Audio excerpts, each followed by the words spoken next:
दलालो भरवो कसम खाओ इस भारत की मिट्टी का, खाओ कि हम देश के प्रति सच बोलेंगे। देश में जो सरकार है, मौजूदा सरकार ईमानदारी सरकार है। अरे बेशर्मी की हद छोड़ो, नाचना तमाशा करना बंद करो, खाओ मिट्टी की कसम। सवाल नहीं, सवाल पूछो कि देश बेचना उचित है। 18 घंटे में शुक्र है कि 24 घंटे का नाम नहीं बोला, नहीं तो हमारी चड्डी बिक गई होती, हम पेड़ के पत्ते पहन रहे होते, हम जंगली जानवरों के शिकार कर रहे होते, हम पत्थरों कर आग पैदा कर रहे होते। पंकज जी, 92,000 नौकरी खत्म कर दी गई है रेलवे में, 4th और 3rd क्लास के लिए। 72,000, आपको नहीं पता, पत्रकारिता करते अभी 72,000 नौकरियां ऐसी खत्म कर दी गई। उसके अलावा नई वैकेंसी नहीं आई। SSC GD में लाखों की संख्या में पद खाली हैं। पूरा देश को बेरोजगार बनाया जा रहा जानबूझकर। इनके जो गुरु थे Golwalkar, royal secret service RSS के द्वितीय गुरु गोवलकर, उनका कहना है 95% लोगों को गरीब बनाना, 5% लोगों के हाथ में सत्ता का केंद्रीकरण देना। ये उसी एजेंडे पर। एक बात बताइए आप, HAL जैसी कंपनी थी, रिलायंस डिफेंस बनता है, हिंदुस्तान एरोनॉटिक्स लिमिटेड को ठेका नहीं मिलता है, राफेल का ठेका किसको मिलता है? हम दो हमारे दो। अडानी ही क्यों खरीदता है? जो बैंकों का पैसा ले लेकर NPA करवा लेता है, वही अडानी हिंदुस्तान की एक एक कंपनी क्यों खरीदता है? आप उस पर नहीं बात करते। आप उस पर नागिन डांस कर रहे थे आप आर्यन खान के मामले पर, और आर्यन खान बरी हुआ, KP घोषाली और भानुशाली सब मिलकर उसको फंसाने की कोशिश की कोडियल क्रूज जहाज के मामले में। आप उस पर नहीं बात करते, आप उस पर बात नहीं करते कि अडानी के पोर्ट पर हेरोइन का पकड़ा जाना। आप नहीं बात करते कि वही गुजरात जो देश को दिशा दिया, जो देश को गढ़ने का काम किया, जो देश को निर्माण किया, उसी गुजरात को, सरदार पटेल और महात्मा गांधी के गुजरात को सिर्फ मोदी और शाह की जोड़ी लगातार बदनाम क्यों कर रही है? आप बात नहीं करते। ज्ञान पापी में क्या है ये आपको पता है, लेकिन पुलवामा में 300 किलो RDX किसका था? 50 किलो जेलाटिन किसका था? वो कार किसकी थी? उसका पता आपसे नहीं चलता है। ये आपके औकात के बाहर की बात है। आज भी उन शहीद परिवारों के लोग की पेंशन वाजपेयी सरकार में जब बंद हो गई थी, तो आप समझो उन लोगों के घर पर चलाना, कोई दूध बेच रहा है, कोई सब्जी बेच रहा है। भारत माँ की सेवा करने वाले लोग के परिवारों की स्थिति ऐसी है, वो सवाल आप नहीं पूछोगे। सवाल क्या पूछोगे? वहाँ ये हुआ, वहाँ ये हो रहा है। अरे बोलने में और करने में फ़र्क है ना। उन्होंने तो बोला था बुलेट ट्रेन चलाएंगे, साधारण ट्रेन इनकी चलाने की औकात नहीं है। आप उस पर सवाल पूछो ना, क्या हुआ बुलेट ट्रेन का? मौका दें, चल जाएगी। कब चलेगी? जब आप भगवान को प्यारे हो जाओगे, शमशान घाट में चले जाओगे। पंकज जी वो कह रहे थे कि अयोध्या हो गया, मथुरा काशी की बारी आ गई है, आप बुलेट ट्रेन चलाने के चक्कर में पड़े, तो बारी आ गई है, खुशी मनाइए। अच्छा, आप गम मना रहे हैं? नहीं, इतने दिन से क्या कर रहे थे ये लोग? इतने दिन से क्या कर रहे थे? आप समझो, जब 8 साल में इनके सर पर विफलताओं का एक बहुत बड़ा ज्वालामुखी फटने वाला है, तो इनके पास कोई काम नहीं बचता।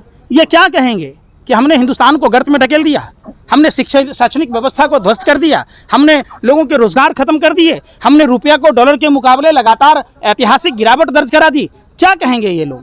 तो जिस तरीके से तांगे में जो घोड़ा होता है, घोड़े के आंख पर जो चमोटी होती है लगी हुई, इसलिए लगी होती है कि हरियाली ना दिखे, उसी तरीके से भाजपा RSS के लोग लगातार धार्मिक उन्माद फैला रहे। इनके सिलेबस में कभी हिजाब, तो कभी हनुमान चालीसा, तो कभी लाउड स्पीकर, तो कभी अजान। अब देख लीजिए ज्ञान वापी, तब अब अजमेर, तो फिर कल कहीं।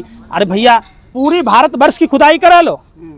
एक बात बताइए, औरंगजेब जब मंदिर तोड़ दिया, आप कहता है कि स्वर्ण का भंडार है, तो मंदिर काहे के लिए तोड़ा? तो सोना नहीं लूट के ले जाएगा, छोड़ जाएगा कि भाजपा के नेता आएंगे, नरेंद्र मोदी, उनके टीम के लोग वो पकड़ेंगे? हैं? कैसी बेवकूफ़ी वाली बात कहते हो? पत्रकारिता करते हो लोग, इसलिए ना कहते हैं कि आप लोग रोटी नहीं खाते हो, अन्न नहीं खाते हो, आप लोग गोबर खाते हो, च्यवनप्राश समझ के खाते हो। अगर आप लोग रोटी खाते, अन्न खाते, तो जैसा खाओगे अन्न वैसा होगा मन। तिलकधारी हैं आप विरोध कर रहे हैं, आप बताइए, कह रहे हैं कि वो शिवलिंग नहीं फव्वारा बता रहे हैं आप। देखिए, ये मैं आपको क्या बोला? मैंने आपको साफ शब्दों में बोला, ये 2 मिनट का काम है कि शिवलिंग है कि फव्वारा है। सभी पक्षों के लोगों को बैठकर, अगर वो सीमेंट का बना हुआ है तो वो शिवलिंग नहीं है, अगर वो पत्थर का बना हुआ है तो शिवलिंग है।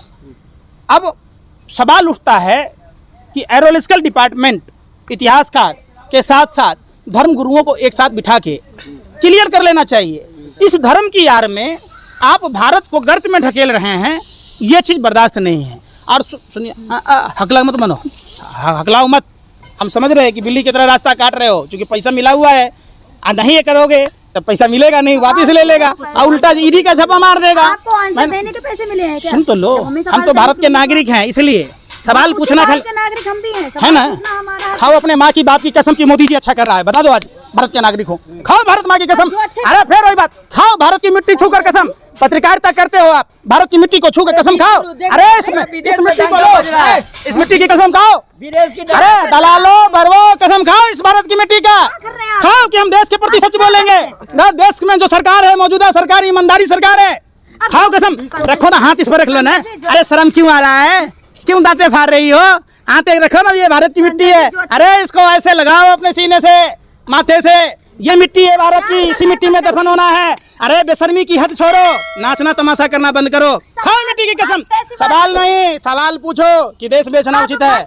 जो हम आपकी बात क्यों सुनेंगे, आपको पैसा मिला है सुनाने की, हमको नहीं मिला है। हम लोग ये मिट्टी की कसम खाओ। अरे आप सभी दलालों को खुला चैलेंज है, किस भारत माँ की मिट्टी की कसम खा के बताओ कि जो सरकार बैठी है वो बिल्कुल सही है। जो अच्छे काम किए उनके बारे में बताएंगे। बता दो ना अच्छे काम, लो मिट्टी पर हाथ रख के कसम खा लो ना, खाओ ना आप भी मोदी जी की तरह सौगंध इस मिट्टी की। देत दुतने नहीं दूंगा, देत बिकने नहीं दूंगा। ए लाई जापान में विश्व गुरु बन के सबसे आगे चल रहे हिंदुस्तान जिंक बेच के आपका कौन कौन गए हो, कौन से रिश्तेदार हैं? खा लो इस मिट्टी पर हाथ रख के कसम। अरे देश की मिट्टी की कसम खा लो, हे दलालो खा तो लो, अल्ले थोड़ी सी कसम खा लो, अब 2000 खा लो ना कसम इस मिट्टी की कसम। फिर वही बात, आप जिस धर्म को मानते होंगे, आपके धर्म का वास्ता, आपके माँ बाप का वास्ता, भारत के मिट्टी का वास्ता, आप कसम खा के बोलो कि नरेंद्र मोदी जी देश के प्रति सही कर रहे हैं। अब जो काम अच्छा फिर मैं कह रहा हूँ एक भी काम अच्छा नहीं है, मैं कसम खा के कहता हूँ भारत माँ की मिट्टी की कसम। खा लो कसम, खा लो पाके कुरान की कसम, खाओ भारत की मिट्टी की कसम। लवल लवल लवल लवल राम मंदिर बना दिया। अरे खा लो, राम की कसम खा लो ना आप। अरे आप तो हिंदू हो, आप तो खाओ ना राम की कसम, खाओ माँ सीधे की कसम कि मोदी जी सही कर रहे हैं। लबराई कर, ऐसे नहीं चलता काम। सुनो, ईमानदारी से पेश आओगे, दूध मांगोगे खीर देंगे, देश के प्रति अगर थोड़ा सा भी बात कहोगे तो चीर देंगे। खाओ भारत माँ की कसम, लाओ। ये हिम्मत नहीं है आप लोगों में, ये इसको मिट्टी मत समझो, ये भारत माँ है। खा लो कसम कि मोदी जी सही कर रहे, उनका देश बेचना, उनका मशरूम खाना, उनका पूरे विदेशों में भ्रमण करना। आप भी खाओ, आपको कौन मना कर रहा है? आप भी खाओ मशरूम। पैसा कौन देगा? आपका पापा। अरे वो तो विदेश की जनता के टैक्स के पैसों से मेहनत कर रहा है वो। अरे मेहनत कर रहा, अरे वो मेहनत करके खा रहा, मेहनत करके। ईवीएम बदल के 20 लाख ईवीएम कहाँ है? अरे खा लो 20 लाख, 20 लाख ईवीएम कहाँ है? 18 घंटे में शुक्र है कि 24 घंटे का नाम नहीं बोला, नहीं तो हमारी चड्डी बिक गई होती, हम पेड़ के पत्ते पहन रहे होते, हम जंगली जानवरों के शिकार कर रहे होते, हम पत्थरों को रगड़ कर आग पैदा कर रहे होते।